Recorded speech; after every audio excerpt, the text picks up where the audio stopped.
about the field of sports psychology, one of the big tools that you hear athletes talk about really frequently is visualization. You'll hear people say things like, I won this match 100 times or 1,000 times before I actually fought it. I won that race, hundreds of thousands of times before I actually ran it. Have you ever used visualization? Have you thought about visualization before and used it for building a skill, whether it's athletic or whether it's at work or in a relationship or financially to help with your goals? It's a really powerful tool, but a lot of people don't. They do it in a way that's not as effective as it should be for them. Here's the way to visualize, to make it effective and to make it powerful so that it works for you. One of the first things about visualization, say it 5 times fast, it's difficult. One of the first things about it is to be in a relaxed state when you are visualizing. When you're doing your practice, be relaxed. Get into a setting where you're not going to be interrupted, you're not in a chaotic environment, you're able to settle and relax and go through the visualization process. It's really important. The next thing is, it's really, really important to define what you're going to visualize. As a coach, when I'm working with a person, the first thing I ask them that's really relevant to helping them get over their issue or to improve upon what they're working with is, what do you want to have happen? What would you like to have happen? What do you want? And it's always a best scenario to write it down and to be as specific as possible, as detailed as possible with what you want. If you want to be peaceful, you want to define what peaceful means to you. And the other inclination is, often I'll say, what do you want? And people will say, I don't want to be anxious. That's great. Of course, nobody wants to be anxious, but the list of things that you don't want is infinite. What do you want? So don't spend a lot of time on things that you don't want. Understand that you're working on alleviating anxiety or depression or whatever it might be, and what would you like to have happen instead? And that's what you want to visualize, that's what you want to work on. The other thing is, it's called visualization, but you want to incorporate as many senses as possible. What do you say to yourself in your head? What do you want being told to you? What do you hear out in nature? What do you feel? What's the tactile sensations of this visualization? What's the heat? What's the time of day? Are you inside or outside? When you're visualizing, are you looking at the visualization as if you're in your body looking at it with your own eyes? That's called associated. Or are you watching yourself as if you're on a video or in a movie and you're watching the visualization play out? And that's called disassociated. So which is it? And you want to be specific. Is there a taste that you're sensing, the feels that you're sensing, the sounds, the sights, what you're saying? All of these things, be specific as possible and write them down.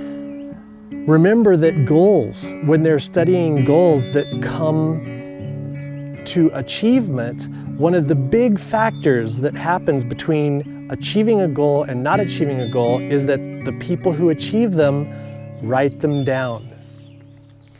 And as a graphologist, I'll tell you that writing down things affects the memory in just a specific way and concretes it in so that your unconscious part of your mind just accepts it and takes it in. So ask the question, what do you want? Be as specific as you possibly can be and write it down. This is all building up to the visualization process. Another thing, when you're visualizing, you want everything to be vivid, ultra vivid, not just the way you see things, but extra sharp. You want to sense time, you want to sense smells and touches, and you want them to be vivid and really, really strong, so that it's teaching your unconscious mind, this is where we're going, this is what we want to take in and direct our path to. And on that subject, that's another thing to do, is get the unconscious mind on board. And by this, I mean, get an agreement with yourself, like, okay, this is what we've been dealing with, we don't want it anymore, we're letting it go, whatever it is, and this is what we want. We've written it down, we're going to do a visualization process, this is the direction we want to go. And then, this sounds really strange, but this is how it works in our own brain and our own mind.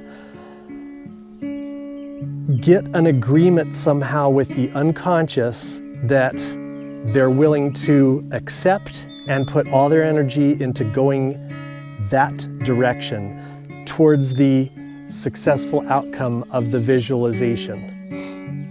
And somehow you'll get an agreement, and once that agreement is set, you just do the visualization process over and over and over. My favorite technique for visualization is to get an area in front of you that is, think of it like a circle. The NLP mentor that I follow calls this the circle of excellence. And this is something we do to get people into goal setting or into good states, or for visualization for athletes. This is a great process. You could set a hula hoop in front of you or picture a circle in front of you. And in that circle, you look at like a screen of you having what you want to have happen, playing through and happening. And you watch it really vividly, what's happening, what that version of you in that visualization, what they're feeling happen to them, what they're hearing themselves say, what they're hearing other people say to them if there's other people around, if they're inside or outside, if they're with others or if they're by themselves, all the specifics. And then when you're ready, you go, I'm gonna step into this knowing that soon I'm gonna be on the track to this future. And you step into the version of you that's in that circle, and you feel what all is happening. Just like, imagine sitting in a theater watching a video of yourself, and then you get up out of your seat and you're magically able to just step onto the theater screen and experience the movie happening instead of sitting back and watching it. So we're going from the dissociated state to the associated state, where you're associated into the visualization itself, seeing it through your own eyes, hearing what you're saying inside your head, hearing what other people are telling you, smelling all the smells, feeling the temperature of the air, the heat inside the body, the feeling that happens when what you're wanting to have happen is happening. That way you can recognize it down the road. When it starts to become true, you go like, I've had this feeling, that goal I set, the thing I visualized, it's starting to come true. And it gets very powerful that way. That exercise is what I call stepping into it, or the circle of excellence. And it's really powerful. I do this with 80% of my clientele when I'm coaching people doing especially athletics. That's one of the big things that I do. The other thing about this is do it frequently. Wake up and do it, eat breakfast and do it in your car at red lights, do it on breaks, do it frequently, have this visualization playing, and it just helps really keep the unconscious mind focused on going down that path to make the outcome of this happen as efficiently as possible. The other thing about this is visualization all by itself isn't pure magic. I won't tell you that. It takes some physical action as well. Like if you want to be an elite basketball player, you can't sit around and picture yourself just beating everybody on the basketball court. It does not work like that. You have to get physical skills built up too. Once physical skills are built up, then visualizing being a great basketball player, going over drills over and over in your head, they build actual skill that the next time you get on the court, after visualizing it for so many times, that skill will have improved. And that seems unusual, but it's really, really true, and it's been proven over and over and over again with piano players, with basketball players, with all sorts of studies. But the physical action is necessary too. How do you do this when what you're working on is relieving anxiety and letting it go, or losing depression and feeling really good?